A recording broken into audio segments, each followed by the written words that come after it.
Welcome to Grandma's kitchen. வாழ்க வளமுடன், வாழ்க பல்லாண்டு. இன்னைக்கு ஃப்ரிட்ஜ் ஸ்டோரேஜ் டிப்ஸ் ஒன்று சொல்லட்டுங்களா? தேங்காய் இருக்கு இல்லையா, அதை குட்டி குட்டி பீஸாக கட் பண்ணி ஃப்ரீசரில் வைப்போம் இல்லையா, நல்லா துருவி சின்ன பாக்ஸில் போட்டு ஃப்ரீசரில் வைப்போம். அது ஒரு 10 days ஆச்சுன்னா எப்படி ஆனாலும் கொஞ்சம் பழசான மாதிரி ஆயிரும். அப்படி ஆகாமல் இருக்கணும்னா நம்ம தேங்காய் வாங்கிட்டு வந்த உடனே முழு தேங்காயாவே நம்ம வெஜிடபிள் ட்ரேயில் போட்டு வச்சிட்டோம்னா அது 1 மாதம் கழிச்சு எடுத்தா கூட அப்படியே ஃப்ரெஷ்ஷாக அவ்வளோ நல்லா இருக்கும். உள்ளே இருக்கிற தண்ணி கூட ஒன்றுமே ஆகாது, சூப்பராக இருக்கும். ட்ரை பண்ணி பார்க்கலாமே. இன்னைக்கு நான் வாழைக்காயில் ஒரு ஃப்ரை பார்க்க போகிறோங்க. இதுக்கு தோலெல்லாம் எடுக்க வேண்டாம், அப்படியே ஒரு 1/2 inch பீசஸாக கட் பண்ணிக்கலாம். பாருங்க, 2 பக்கம் இது மாதிரி எடுத்துடலாம். ஃபஸ்ட்டு இதோட காம்பு எல்லாத்தையும் எடுத்துடலாம் ஃபஸ்ட்டு. அதுக்கப்புறம்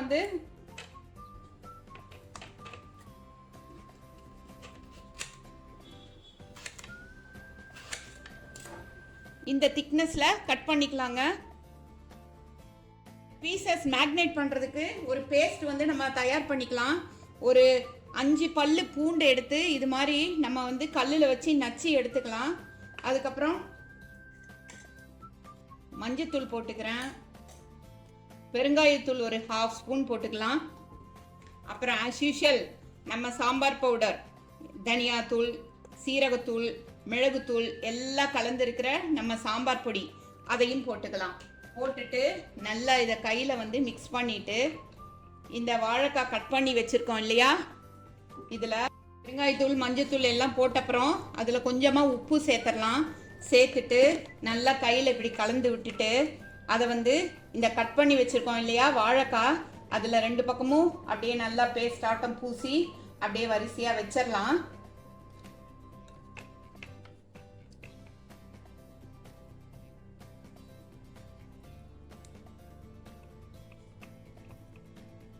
பாருங்க, இது மாதிரி நல்லா பேஸ்ட் ஆட்டம் பூசி இப்படியே வச்சிடலாம். இதை ஒரு 1/2 hour கழிச்சு இதை எப்படி ஃப்ரை பண்ணுறதுன்னு நான் சொல்கிறேன் உங்களுக்கு.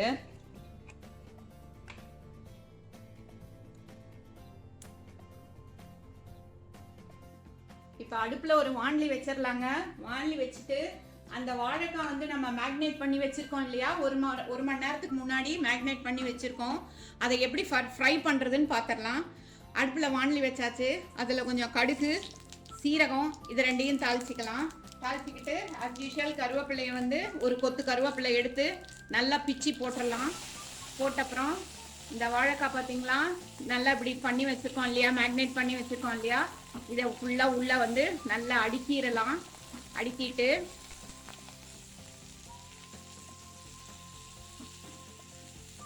இது மாதிரி வச்சுக்கலாம். வச்சு அடுக்கிடலாம். இதில் கொஞ்சம் அது லைட்டாக தண்ணி விட்டுருக்கும், அந்த தண்ணியவும் இது மேலே ஊற்றிடலாம். ஊற்றிட்டு கரண்டி வச்சு லைட்டாக ஒரு கலக்கி விட்டுறலாம்.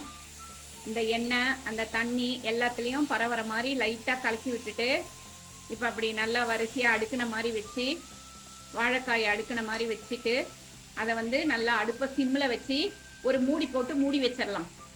மினிட்ஸ் மூடி வச்சோம் இல்லைங்களா, பாருங்க எவ்வளோ நல்லா சூப்பராக அப்படியே 2 பக்கமும் ரோஸ்ட் ஆகி எவ்வளோ நல்லா வந்திருக்கு பாருங்க. இது இது மாதிரி ரோஸ்ட் ஆகி வந்துடும். இப்போ இது வெந்திருக்கான்னு தெரியறதுக்கு கரண்டி காம்பு இருக்கு இல்லையா, அதில் இப்படி லைட்டாக இவங்களை லைட்டாக அப்படி அமுத்தி பார்த்தோம்னா அப்படி ஈஸியாக உள்ளே இறங்குனாங்கன்னா இவங்க வெந்துட்டாங்கன்னு அர்த்தம். இப்போ நம்ம இறக்கிடலாங்க. இதை ஒரு சர்விங் பிளேட்டுக்கு மாற்றிடலாம். நம்மளோட வாழைக்காய் வரல் சூப்பராக ரெடி ஆயிடுச்சு. இது என்வி சாப்பிட்றவங்களுக்கு அப்படியே சாப்பிட்டாங்கன்னா அந்த ஃபிஷ்ஷு டைப்பில் அப்படியே அவ்வளோ ஃப்ளேவராக இருக்குது, அவ்வளோ டேஸ்ட்டாக இருக்குது. ஃப்ளேவர் இல்லாத ஃபிஷ் கறின்னு சொல்லுவாங்க.